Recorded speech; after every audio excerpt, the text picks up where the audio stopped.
Nadulas ngayon si Pangulong Donald Trump ng Estados Unidos tungkol sa digmaan laban sa Iran. Dalawang pangungusap lang niya ang nagdulot ng kaguluhan sa Kongreso ng Estados Unidos, kung saan kahit ang mga Republikano ay sa huli ay nagpatibay ng isang resolusyon na naguutos kay Donald Trump na agad tapusin ang digmaan laban sa Iran at pauwiin ang mga sundalong Amerikano. Ito ang unang matagumpay na pagkondena ng Kongreso sa mga hakbang militar ni Donald Trump laban sa Iran matapos ilang bigong pagtatangka ng mga demokratiko. Ngayon mismo mga Republikano ang nagpasimula na nagpapakitang pati sariling partido ay nawawala ng pasensya. Ano ang ginawa ni Donald Trump para magalit ang kanyang partidong Republikano? Noong isang araw, muling inatake ng Iran ang Kuwait gamit ang mga misil. At isa sa mga yon ay tumama sa paliparan na kamakailan lang ay naayos mula sa mga naunang pag-atake. At ngayon, sinabi ni Donald Trump na sinadya ng Estados Unidos na pukawin ng Iran para gumanti ng aksyon sa rehiyon para walang magpakakampante. Pangalawa, inamin ni Trump na pinalabis niya ang pahayag na papasok ang sundalong Amerikano sa Iran at kukunin ang enriched uranium.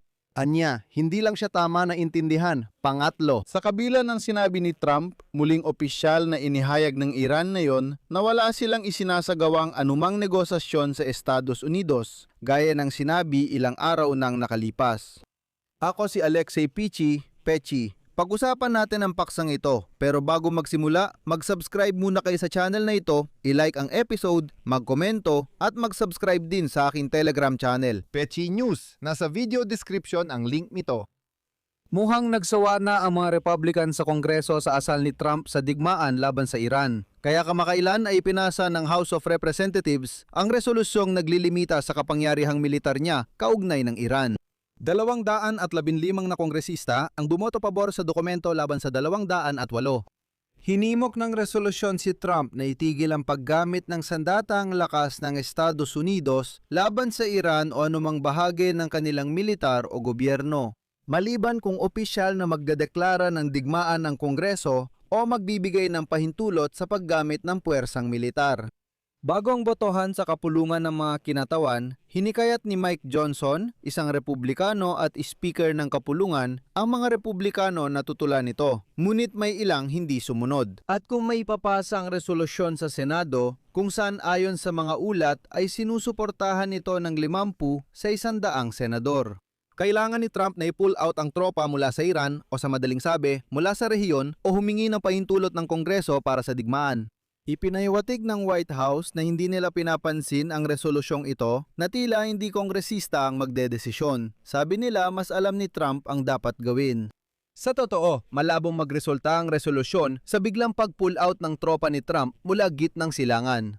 Huwag mo nang maghusga dahil umpisa pa lang ang mga problema ni Trump. Ito ang unang babala, kitang-kita sa reaksyon niya tungkol sa United Kingdom at sa botohan sa kapulungan ng mga kinatawan. Sinusubaybayan niya ang botohan dahil ilang minuto lang matapos maipasa ang resolusyon ay nag-post siya. Susunod, sisipiin ko siya. Sa walang saysay na botohan, bumoto ang kapulungan ng mga kinatawan. 4 na Republikano at lahat ng Demokrat ay bumoto para limitahan ang kapangyarihan kong militar habang nasa gitna ako ng negosasyon para tapusin ang digmaan laban sa Islamikong Republika ng Iran. Sino ang gagawa ng ganitong hindi makabansang bagay?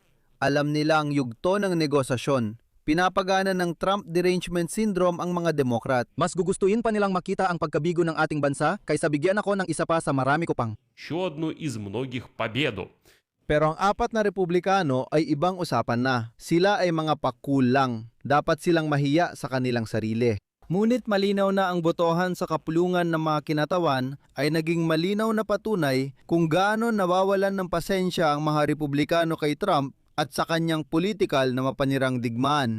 Ito ay palatandaan na ang maliit ngunit malinaw na mahalagang bilang sa kanila sa mga Republikano ay ayaw bigyan siya ng panahon para humanap ng paraan palabas sa sitwasyon. Bilang resulta, si Trump ay lalong napupunta sa walang kalutasang sitwasyon at nagsisimula siyang magkamali dahil dito. Kagabi, gumawa siya ng 2 napakakapansin-pansin at kontrobersyal na pahayag tungkol sa digmaan laban sa Iran. Kahapon, sinabi niya, at ika-quote ko, medyo naudyok ang mga Iranian dahil gumawa kami ng matitinding hakbang para sa ibang dahilan, kaya gumanti sila dahil dito. May dahilan ang lahat ng bagay. At malakas talaga namin tinamaan sila kagabi at sa totoo lang, pati na rin noong nakaraang gabi.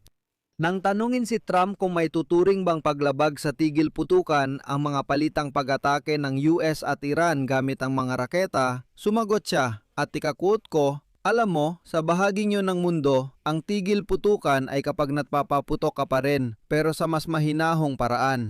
Ngayon, narito ang konteksto ng sinabi ni Trump na taladang nakakakilabot. Noong Hunyo 3, inatake ng hukbong bantay na Rebolusyong Islamiko ang Kuwait gamit ang ballistic missile at Shahed, isang 3-6 drone.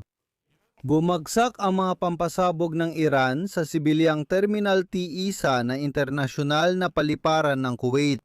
Bilang resulta ng pagsabog, 1 tao ang namatay at 63 pa ang nasugatan. Sa sitwasyong ito, hindi kinokondena ni Trump ang Iran o ang kalaban sa pagpapaputok sa sibilyang paliparan. Bagkus sinasabi niya, pakinggan ninyo, ano ang inaasahan ninyo? Nagising ng tropang Amerikano ang mga Iranian sa kanilang pag-atake, kaya gumanti ang mga ito. Sabi niya, oo, tayo ang nagudyok sa kanila. Ito ay isang tugon lamang, kaya hindi dapat husgahan ang Iran dahil inatake nila ang paliparan sa Kuwait. Pero hindi pa dito nagtatapos ang lahat.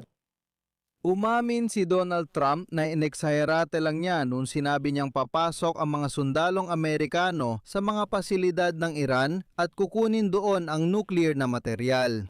Ngayon, sinasabi ni Trump na sa totoo lang, ano bang pakialam natin kung ano ang mangyayari sa enriched uranium doon? Dahil ayon sa kanya, winasak na ng mga Amerikanong bomber na B-2 ang lahat doon. Pero mga kaibigan, gusto ko lang talagang ibigay sa inyo ang buong pahayag ni Trump dahil ito na, pasensya na, parang pang-iinsulto na talaga ito. Sabi ni Trump, winasak ng Amerika ang mga pasilidad nuklear at inilibing ang uranium doon. Pero gusto pa rin daw niyang makuha yon. Tayo lang? Well, tayo at malamang ang China, ang tanging dalawang bansa na may kagamitan para magawa ito. Kaya oo, gusto ko talagang makuha yon. Noong iba't ibang panahon, nagkaroon tayo ng kasunduan sa Iran. Paulit-ulit silang nagbago ng desisyon. Pero sa ngayon, inaasahan lang nating papasok tayo roon sa malapit na hinaharap. Hindi pa rin sigurado. Ligtas doon na yon. May satellite tayo at minabantayan lagi ang bawat sulok ng 3 pasilidad. Kung may pumunta ron, makikita natin ang nangyayari at magpapakawala ng atake kung kailangan. Pero sa pagkuha ng material na yon, nagawa na ng B-2 bomber ang trabaho nila. Sa gabi, walang buwan, sa gitna ng dilim, bandang 1:00 ng madaling araw, inuhulog nila ang mga bumbang yon. Halos ang pinakamalalaking bumba na umiiral. Tumama sila sa mga ventilasyon. Mahirap kunin ang material na yon, pero gusto ko pa rin gawin. Ayoko rin gawin ito habang may labanan pa. Ayokong isapanganib ang ating mga tao. Naalala ko ang mga problemang naranasan ni Jimmy Carter sa Iran tungkol sa mga bihag. Ayokong ilagay ang ating mga tao sa ganong sitwasyon. Pero kapag tapos na lahat, may kasunduan na sabay-sabay tayong papasok doon. Kasama nila, kukunin natin ang material na yon at sisirain natin ito. Masisira ito. Ito ang rurok ng kwentong ito. Tumugon si Abbas Araghchi ng Iran Ministry of Foreign Affairs sa pahayag ni Donald Trump na maayos ang negosasyon sa Iran. Ngayon, diretsa niyang sinabi, walang opisyal na negosasyon sa pagitan ng Iran at Estados Unidos na yon. Walang anumang kapansin-pansing pag-usad gaya ng sinabi ni Donald Trump sa pag-uusap. Paano tumugon si Trump? Wala. Inilipat lang niya ang atensyon sa ibang paksa. Habang nagtatanong ang lahat kung paano nangyari ito, sabi ni Trump, ang 4-6 na linggong digmaan ay nauwi sa walang katapusang negosasyon. Siya mismo ang nagsabi na ngayon may napagkasunduan sila, bukas ay iba naman, at sa makalawa ay maaring magbago uli. Sa totoo lang, walang nakakaalam kung saan ito mauwi, pati si Donald Trump. Dito ko ilalagay ang 3 tuldok. Ano ang opinyon mo? Isulat ang iyong mga komento at konklusyon sa ibaba ng episode na ito. Mag-subscribe sa channel, pindutin ang kampanilya at huwag kalimutang mag-like.